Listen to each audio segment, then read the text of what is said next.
وطن تا کې به اوس تیریږي زه مسافر سوم در تللی نسم د ماشومتوب کلي د چا هېرېږي زه دې په ژوند کې هېرولی نسم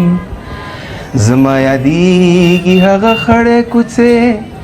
چې موږ کوچنیانو بکښې لوبې کړلې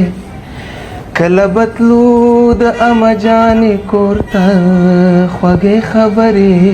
به انۍ کولې چې را په یاد سي هغه تېر وختونه اوښکې د سترګو پاکولی نسم د ماشومتوب کلي د چا هېرېږي زه دې په ژوند کې هېرولی نسم زه دې په ژوند کې هېرولی نسم